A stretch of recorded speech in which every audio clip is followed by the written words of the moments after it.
Assalamualaikum warahmatullahi wabarakatuh. Pada video pembelajaran kali ini kita akan membahas tentang peristiwa luar biasa pada masa kanak-kanak Nabi Muhammad SAW. Untuk memenuhi tugas mata kuliah pembelajaran SKIMI dengan dosen pembimbing Muallim Muhammad Nasir MPDI. Materi ini akan disampaikan oleh kelompok 2 yang beranggotakan saya Ekawati, Isti'anah, dan juga Rabiatul Adawiyah. Selanjutnya kita akan masuk ke dalam materi. Materi yang pertama yaitu adalah tanda-tanda menjadi Nabi dan Rasul. Kira-kira apa aja sih tanda-tanda kenabian dan kerasulan Nabi Muhammad SAW yang sudah terlihat sejak beliau kecil?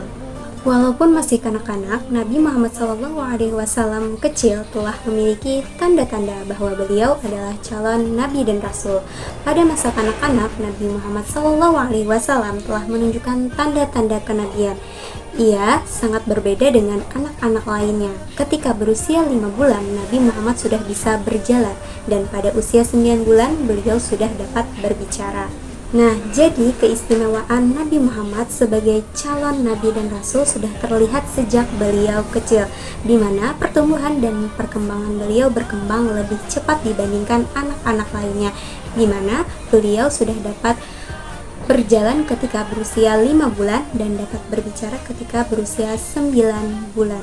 Selanjutnya adalah ketika berusia 2 tahun, Nabi Muhammad sudah dilepas untuk menggembala kambing bersama anak-anak Halimah.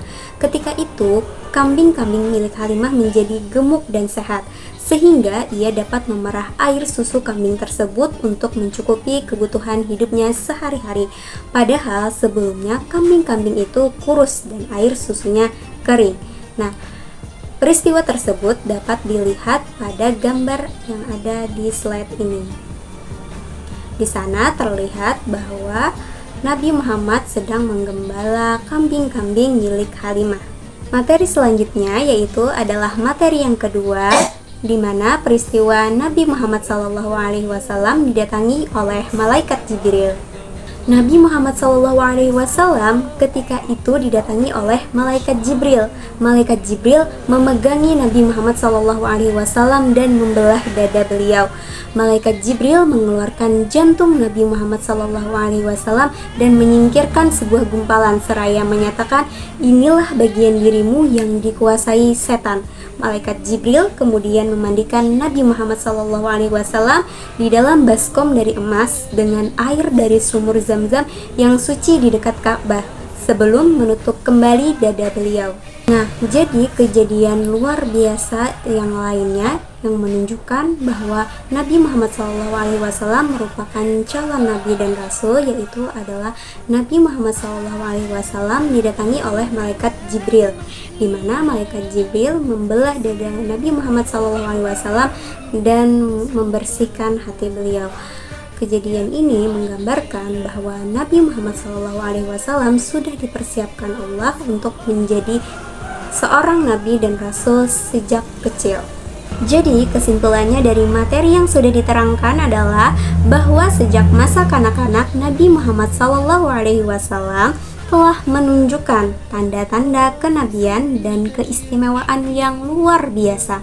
Beliau berkembang lebih cepat dibandingkan anak-anak lainnya, seperti kemampuan berjalan di usia 5 bulan dan berbicara pada usia 9 bulan. Selain itu, kejadian-kejadian luar biasa juga terjadi di sekitarnya, seperti kambing-kambing yang digembalanya menjadi gemuk dan sehat secara ajaib.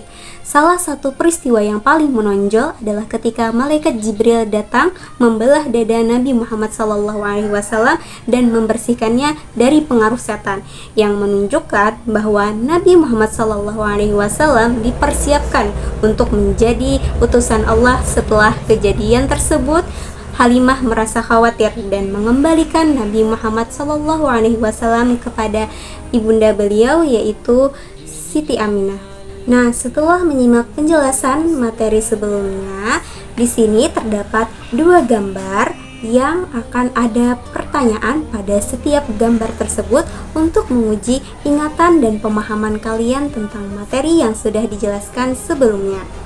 Nah, pada gambar yang di atas, pertanyaannya adalah kejadian luar biasa apa yang terjadi pada ilustrasi gambar tersebut? Dan ketika itu Nabi Muhammad SAW berusia berapa? Dan pertanyaan untuk gambar yang di bawah adalah coba ceritakan ulang apa yang terjadi pada ilustrasi gambar tersebut. Silahkan dijawab. Pertanyaan-pertanyaan itu tadi yang mengenai gambar tadi dapat dijawab pada link yang akan diberikan kepada kalian. Terima kasih atas perhatiannya yang telah menyimak video ini dengan baik. Saya ucapkan mohon maaf apabila ada kesalahan yang disengaja maupun tidak disengaja, baik dari segi perkataan maupun perbuatan. Semoga apa yang dipelajari hari ini dapat bermanfaat bagi kita semua. Akhirul kalam, saya ucapkan, Assalamualaikum warahmatullahi wabarakatuh.